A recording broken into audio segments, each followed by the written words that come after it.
नमस्कार, times of Swaraj में आप सबों का स्वागत है और मैं हूं संतोष सिंह। देखिए, ये जो राजनीति है इस देश की, कह सकते हैं कि 2014 के बाद चीज़ें बड़ी तेज़ी से बदलती हुई दिख रही है। राजनीति अब एक इवेंट हो गया है, चुनाव एक इवेंट हो गया है और उस इवेंट को अंजाम तक पहुंचाने के लिए बहुत सारी कंपनियां, इवेंट की कंपनियां आजकल काम भी कर रही है। सोशल मीडिया अलग देखते हैं, नेताओं का चेहरे का भाव कैसा हो, ड्रेस क्या हो, सब कुछ तय करता है इवेंट कंपनियां। लेकिन सवाल यह है कि जिन चीज़ों को इवेंट कंपनी तय करती है उसका हमारे समाज पर कितना असर पड़ता है, क्योंकि चुनाव पूरी तौर पे एक ऐसा विधा है ना, जिस विधा को साधने वाला व्यक्ति वही हो सकता है जो अपने वक्तव्यों से, अपने आचरण से, अपने व्यवहार से लोगों तक संदेश पहुंचा दे। इस मामले में लालू का कोई जोड़ा नहीं रहा है और अभी मोदी भी कह सकते हैं कि उस लेवल के खिलाड़ी, जिस लेवल के लालू खिलाड़ी रहे हैं किसी दौर में सोशल जस्टिस के नाम पर, आज मोदी इस दौर के वो उस लेवल के खिलाड़ी माने जाते हैं। इसका ये मतलब आप नहीं समझिए कि लालू यादव मुख्यमंत्री रहे और प्रधानमंत्री। हम उस खेल की शैली की बात, मतलब अपने संवाद के सहारे लोगों तक बात पहुंचाने की कला लालू के बाद मोदी में देखने को, नीतीश वगैरह में वो कला नहीं, नीतीश, राहुल, प्रियंका, तेजस्वी में वो कला नहीं है। तो फिर उस तरीके की राजनीति कैसे चलेगी? तो इसके लिए इवेंट कंपनियों का ही सहयोग लिया जाता है। तो याद होगा आपको कि इसकी शुरुआत तेजस्वी और मुकेश सहनी ने हेलीकॉप्टर से किया, मछली खाकर। तो ये समझिए कि संयोग नहीं है, ये पूरे सोची समझी रणनीति के तहत ये किया गया। 2 वीडियो अगर तेजस्वी को आप गौर से देखिएगा तो सिर्फ वीडियो नहीं है, उस वीडियो के सहारे वो संदेश देने की कोशिश कर रहे हैं कि भाई दूध भी है, दही भी है, सत्तू भी है और मछली भी है। मतलब मछली, यादव और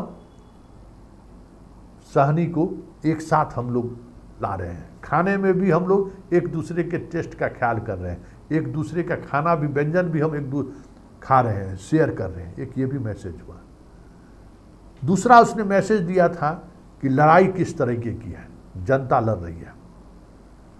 मतलब ये भी एक बात है कि भले वो संवाद के सहारे चीज़ों को सामने रख रहे हैं, लेकिन एक बात वो स्वीकार भी रहे हैं कि ये लड़ाई जनता की है।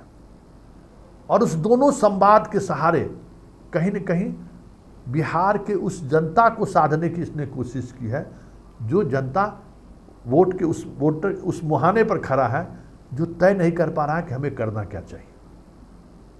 और तीसरा वीडियो जो राहुल, तेजस्वी, मुकेश सहनी सब लोग मिल बैठकर खा रहे हैं, उस दौरान जो संवाद हुआ है वो संवाद भी वही है कि जो कार्यकर्ता हैं उन कार्यकर्ताओं का मोरल बूस्टअप कैसे हो, उन कार्यकर्ताओं में कैसे ये ऊर्जा जागृत हो कि भाई हम लोग चुनाव जीत रहे हैं। कोशिश यही है। तीनों वीडियो को आप एक बार फिर से देखिए और बड़ा गौर से देखिएगा और समझने की कोशिश कीजिएगा कि ये जो नाट्य मंच पर ये सभी लोग जो एक्टिंग कर रहे हैं, ये नाट्य मंच है, उस एक्टिंग के पीछे की राजनीति क्या है। तो जरा पहले तीनों को वीडियो को आप देखिए। हम लोग लंच कर सके तो आज मुकेश जी जो है खाना लाए हैं, लंच में मछली लाए हैं और बहुत ही स्वादिष्ट मछली है। 1 कांटे का मछली है, साथ में रोटी है, नमक है, प्याज है और हरी मिर्ची है। तो यही मौका मिलता है जब हम लोग जो है 10-15 मिनट का खाना जो है खा सके।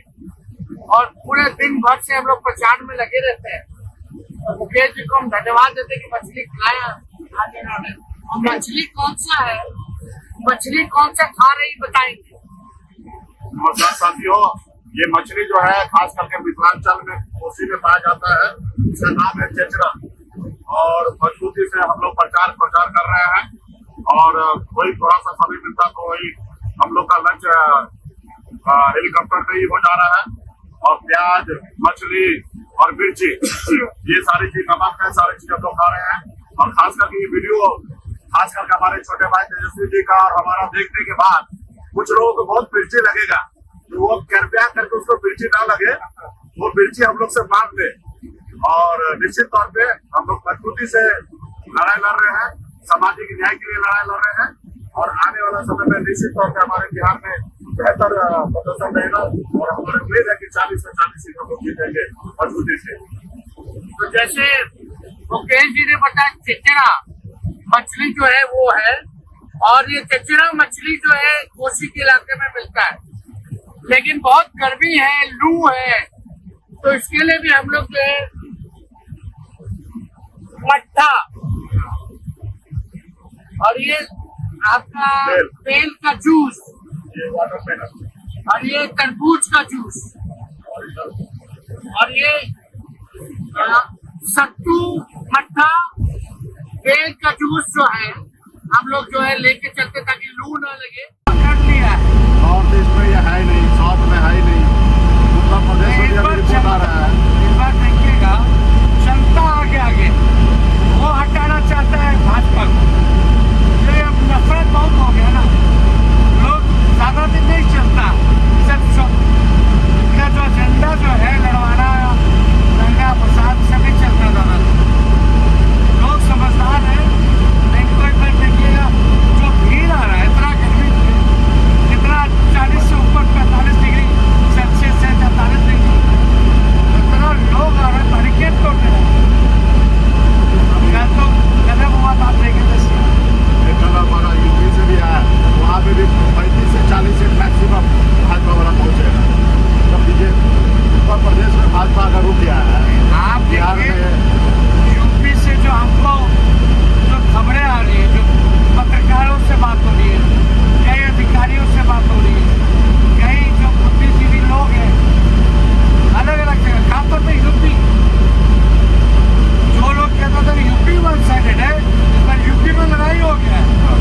और बिहार में तो साथी हो गया है। बिहार में तो खैर ही लोग हम देखें 300 से प्लस इंडिया का सीट आएगा, 300 से प्लस।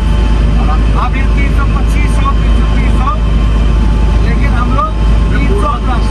पूरा अगर कहीं पे भी मोदी कहीं भी जीते ना हम लोग बिहार में, तो लोगों का कार्यक्रम हो रहा है, 250-300 लोग आ रहा है, 400 लोग आ रहा है।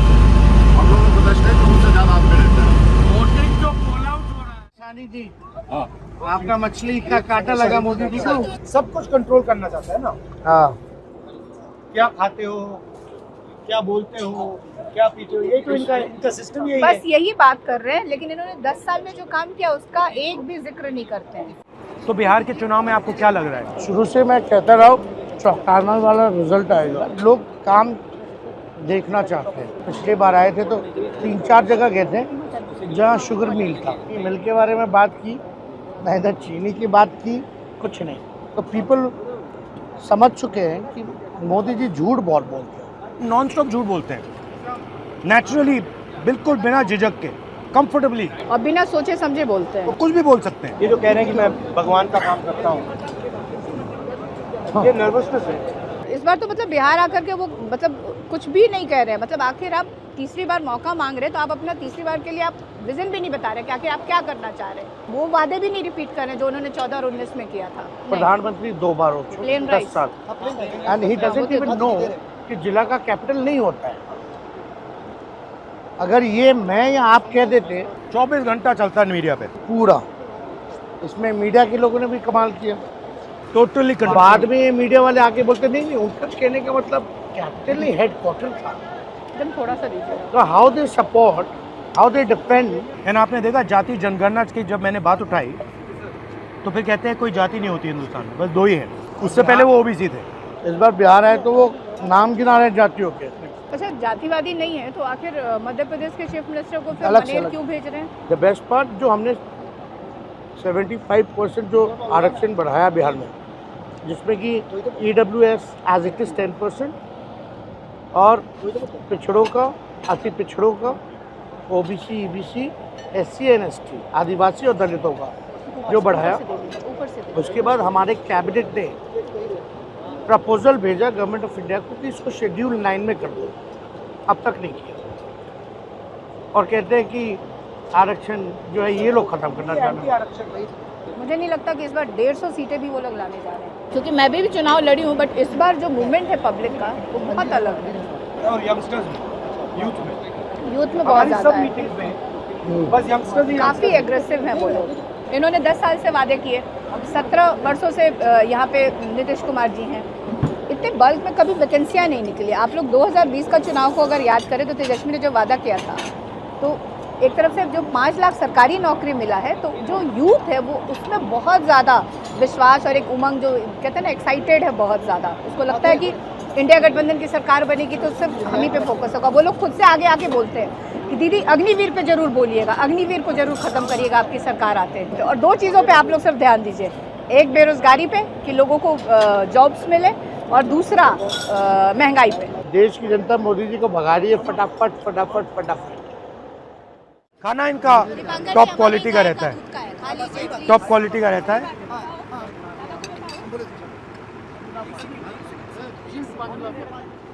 मेरी बहन भी आपके लिए पकाना चाहती है, मैंने उसको कहा है।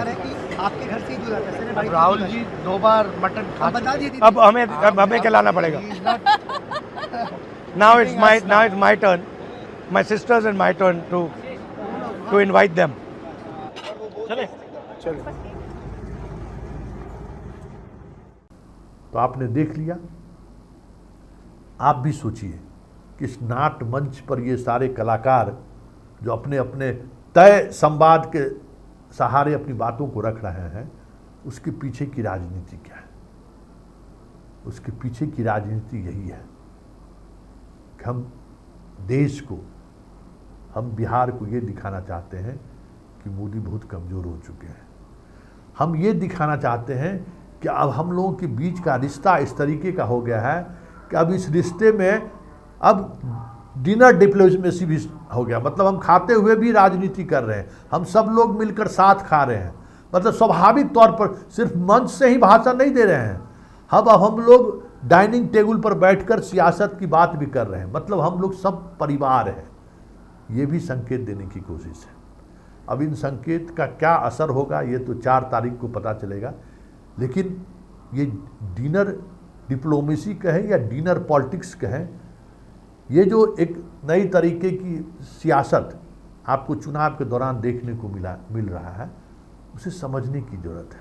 और हमें लगता है कि इस पूरे वीडियो के साथ हमारा आपका जो संवाद हुआ है और आप भी सोच रहे होंगे, उससे बहुत सारी चीज़ें स्पष्टता के साथ आपके भी दिमाग में चलनी शुरू हो गई होगी कि राजनीति अब कार्यकर्ताओं से ऊपर उठकर कैसे एक संवाद के सहारे चीज़ों को उस व्यक्ति के जेहन तक पहुंचाने की कोशिश हो रही है जो पूरी तौर पर पॉलिटिकल नहीं है। नॉन पॉलिटिकल लोग भी राजनीति की समझदारी कैसे हो, राजनीतिक संवाद उन तक कैसे पहुंचे, उसका ये तरीका अपनाया गया है।